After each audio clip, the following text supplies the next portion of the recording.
Vamos falar das laterais do Grêmio, porque tem muita coisa interessante para falar sobre esse setor tão problemático no Grêmio, né? E eu vou começar essa análise aqui, esse pitaco, relembrando uma frase do Renato na coletiva pós-derrota contra o Novo Horizontino na última rodada. Ele falou o seguinte: porque tem que jogar querendo, com vontade. Ele falou alguma coisa nesse sentido e disse que se não correr, se não estiver correndo, ele vai ser obrigado a tirar do time, a sacar do time. Ele não deu nomes, é óbvio, não deu exemplos, ele falou de forma genérica, mas imediatamente quando ele fala isso, eu me lembro do lance do Diogo Barbosa, né? O Diogo Barbosa, que na minha opinião, deixa eu dar uma ajeitada aqui, ao vivo, quem sabe faz ao vivo. O Diogo Barbosa foi o grande nome do segundo gol, né, do Novo Horizontino. Eu até falei mais disso no vídeo pós-jogo, né, mas foi inacreditável. Aliás, eu falei do primeiro gol também, né, que ele está embaixo da trave ali, rente ao travessão, rente à trave, embaixo do travessão, né, para fazer aquela proteção do ângulo, que o goleiro às vezes coloca um jogador ali, e a bola passa exatamente em cima da cabeça dele e ele não pula. Começa por aí, né, o primeiro gol. Beleza, tem outros culpados, o Lucas Leiva também não marca, não sei mais quem, mas ele não pula, que já é estranhíssimo, e teve alguém, acho que nos comentários aqui ou no Twitter, que me lembrou que o escanteio só existiu porque a bola estava saindo pela linha de fundo para escanteio e ele achou que era tiro de meta e ficou protegendo, né? De tão concentrado e ligado que ele estava no jogo, ele ficou protegendo a bola que saiu para escanteio e a gente toma o gol, enfim, que ele não pula no lance também. Mas no segundo gol, especificamente, eu lembrei dele, porque a jogada é totalmente dele, né? Ele assina esse segundo gol do Novo Horizontino, entregando a primeira bola para os caras, né, no nosso campo de ataque, num passe bizonho que ele erra, dá no pé do cara e depois fica trotando na volta e não consegue marcar o Bochecha, que invade a área com a maior tranquilidade do mundo e faz o gol. E aí eu lembrei disso quando o Renato falou que quem não correr vai ter que sair, porque ele não correu nesse lance. Ele fez 37 coisas erradas, tá? Mas ele não correu. E foi o lance mais desenhado de alguém que deveria ter corrido e não correu. Né? Porque às vezes o cara pode não correr no migué, na malandragem, no atalho, aquele jogador que às vezes não corre, mas a gente nem percebe, porque né, ele finge ou ele se desloca por trás de alguém, se esconde do jogo. Às vezes tem isso, que é mais difícil de decifrar, que o cara é um problema para o time, né? Mas o Diogo Barbosa foi escrachado. Então eu fiquei pensando, será que é o fim de Diogo Barbosa? Né? O Renato gosta dos cascudos, mas ele foi categórico, se não correr eu vou ter que tirar.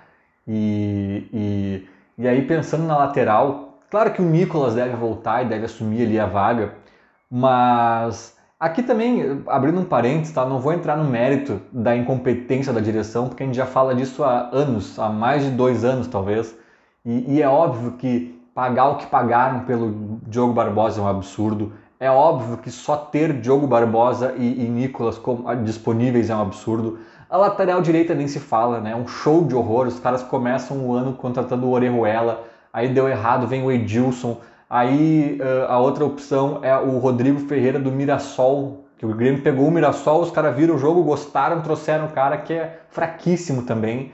Então, assim, as laterais sintetizam muito bem essa incompetência da direção, esse fracasso do departamento de futebol da gestão Romildo, que foi um dos piores de todos os tempos. Assim, eles destruíram, sucatearam o elenco do Grêmio. E as laterais, ambas, né, são um exemplo claro disso. Aliás, eu acho que as laterais elas representam muito do departamento de futebol da gestão Romildo, até quando dava certo. Porque eu tenho a tese, né, eu já falei em outros vídeos, e não vem ao caso aqui me aprofundar de novo, eu tenho a tese que o Romildo, ele ganhou por sorte e caiu por incompetência, né? Alguns podem achar que foi o contrário, que ele cai, só que eu acho que ninguém cai por azar. Para cair, tu tem que te esforçar muito, tem que fazer muita coisa errada. E eu acho que o sucateamento do elenco foi o principal fator, né? Só que o Romildo chega com um time, com uma base já previamente construída interessante. O Grêmio tinha uma base boa de time. muito dedo do Rui Costa, muito dedo do Rui Costa, até da gestão do COF ainda. O próprio Alberto Guerra entra e também dá as contribuições dele já na gestão do Romildo ali. Mas enfim, ele tinha uma base interessante, inclusive da categoria de base, né, uma safra muito boa na época, que é pura sorte, o cara assumiu o time com uma safra boa da base. E ali os títulos nascem até de, né, um emaranhado de sorte. O Romildo queria o Cristóvão Borges, queria o Dorival, uns treinadores fracassados, que iam ser um fiasco. Tentou vender o Luan no meio da Libertadores, o Luan que pediu para não sair. Então, assim, é muita sorte, né? E entre essa sorte, o Romildo contrata, a gestão Romildo, por exemplo, contrata o Cortez, que é um lateral que estava indo para o Náutico. O Grêmio atravessa o Náutico e pega o Cortez.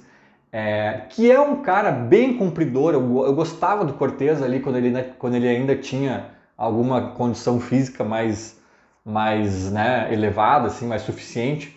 Mas ele era um cara mediano, cara. O Cortez é aquele cara que é médio. É um cara que, se entrar num time ajeitado, ele não atrapalha e até ajuda. Mas se ele entrar numa barca furada, ele ajuda a furar mais, né? Só que daí a impressão que eu tenho é que a gestão Romildo pensou assim, cara, contratei o Cortez e fui campeão da América, velho. Qualquer merda que eu trouxer, com todo respeito, eu não tô chamando o Cortez de merda, eu tô dizendo que assim, que tipo, nós atravessamos o Náutico e bem pelo contrário, o Cortez se mostrou um grande jogador. O Cortez nos salvou na semifinal do Mundial. Lembra que ele salva um gol em cima da linha? O Cortez foi importante na Libertadores, o Cortez chegou para a seleção brasileira quando ele jogava no Botafogo, se eu não me engano. O Cortez não é um mau jogador. Só que é um jogador bem médio que já estava no fim da carreira. E o Romildo achou que podia fazer isso para sempre. Vamos trazer um monte de Cortezes, vamos atravessar um monte de Náuticos. E aí ele fez isso por mais 2, 3 anos e a gente chegou onde chegou. Ele não entendeu que o Cortez era uma peça incrível para um contexto. Agora, se tu fizer um time com 10, 11 Cortezes, a coisa não vai. Enfim, fecha esse grande parênteses, mas tu vê, eu acho que as laterais, né, são grandes desenhos, sintetizam muito bem a gestão Romildo no departamento de futebol. E eu tava vendo agora há pouco, né, para fechar o vídeo, esse vídeo aqui é mais assim, tipo, é uma reflexão mesmo sobre o setor aí e tal. Enfim, a incompetência da gestão para contratar, para formar o elenco, a gente já sabe, já debateu bastante. Agora, o que eu fico um pouco incrédulo, e aí eu coloco na análise até mesmo os treinadores que por aqui passaram, sobretudo o Mancini, o Rogers principalmente, e agora essa questão também se abre para o Renato, por que não usar a base? Beleza, a gente viu que tá um caos, a gente viu que foi uma incompetência generalizada na montagem do elenco e as laterais se destacam nesse quesito. Quem está falando aqui é um cara que sempre tem um pé atrás quando se fala em base, porque eu acho que às vezes a gente, torcida e até a imprensa, às vezes a gente tudo a gente fala, a resposta é, bota alguém da base, sabe? Como se na base só tivesse craque, só tivesse Cebolinha, só tivesse, né, Ronaldinho. Cara, tem muito jogador ruim que tá na base, né? E eu sempre lembro, eu mesmo, quando o Hernan Barcos, estava muito mal no Grêmio uma época, eu dizia, cara, dá uma chance pro Lucas Coelho, né? Nem que seja para preservar o próprio Barcos, ele está se arrastando em campo, tá horrível. O Lucas Coelho, aos 28 anos, jogava num time da região metropolitana de Florianópolis, eu acho que era o São José, ou... nem lembro qual era o nome do time, cara. Era assim, ó, o tempo passou e a gente entendeu o tamanho do Lucas Coelho. Ele chegou a jogar no Goiás, uma coisa assim, mas dali foi ladeira abaixo, sabe? É um cara que se mostrou muito pequeno o futebol dele para o Grêmio, né? E é um exemplo, cara. Talvez fosse melhor, eu acho que eu estava errado então, portanto, talvez fosse melhor deixar o Barcos jogando mal do que botar um jogador do Metropolitano de Santa Catarina, sabe? Então, é isso que eu digo, tem muita bomba na base também. A base tem de tudo. Tem craque, tem bomba, tem médio, tem de tudo, sabe? Como eu sempre digo, todo jogador ruim já foi da base. Então, não é garantia que a base vai resolver. Feita essa introdução, essa minha ponderação de sempre, cara, a gente tem na lateral direita Lucas Cauã, seleção brasileira de base. A gente tem na lateral esquerda Cuiabano, seleção brasileira de base, e já recebeu propostas da Europa, até se eu não me engano. Na lateral esquerda também tem o Thiago Rosa, que é um cara que já ouvi elogios sobre ele. Na lateral direita também tem um cara, o Thomas alguma coisa, se eu não me engano, não esqueci o nome do guri, mas que também é muito elogiado, sabe? Então, assim, tem 4 guris, assim, 2 laterais esquerdos, 2 direitos, que, cara, tipo, eu tô falando de seleção brasileira de base, sabe? São caras que, assim, tipo, cara, vai jogar pior que o Diogo Barbosa? Opa, olha a atuação do Diogo Barbosa lá contra o Novo Horizontino, cara. Não tem como ser pior um guri que fardou na seleção brasileira de base. Não tem como ser pior, não tem como, né? Porque quando o nosso teto tá muito baixo, quando o nosso crivo é ridículo, assim, cara, qualquer coisa já melhora, né? Esse é o lado bom de tu tá, né, no fundo do poço. Qualquer subidinha de cabeça tu já tá melhor. Então, assim, por que não o Cauã, esse na direita, e o Cuiabano na esquerda, por exemplo? Tipo, o Edilson aí com várias questões físicas aí fica fora, daí a resposta é Rodrigo Ferreira, cara. Sabe? Pô, o Nicolas lesionado e tal. A gente vai ressuscitar o Diogo Barbosa, que o Diogo Barbosa é o Paulo Vitor da lateral esquerda, o cara que a gente já viu que não dava, a gente já viu de novo, a gente reviu, aí deram mais uma chance, aí nos irritou de novo, aí entregou um gol para os caras, daí entregou outro, e aí os caras continuam insistindo porque ele tá aqui. Ah, não, mas é que ele tá aqui, né, cara? Então tem que usar. Não, cara, não. Coloca o Cuiabano, sabe? É o mínimo. É o mínimo. Mas enfim, isso é o que eu penso.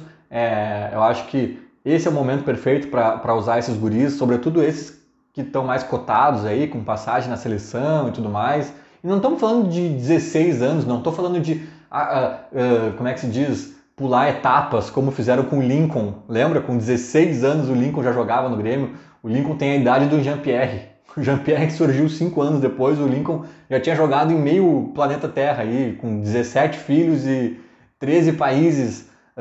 Enfim, não estou falando de queimar etapas. Esses guris já têm tudo 20 anos. 20, 21, 19, sei lá, não sei bem a idade de cada um, mas não são menininhos. Não, são uns guris novos ainda, mas já daqui a pouco já passa do timing de aproveitar esses caras, entende? Então une o útil ao agradável, dá chance pros caras, experimenta os caras e ao mesmo tempo tira esses Diogo Barbosa do time aí que só atrapalham. Feito, era mais ou menos isso. Falou, abraço.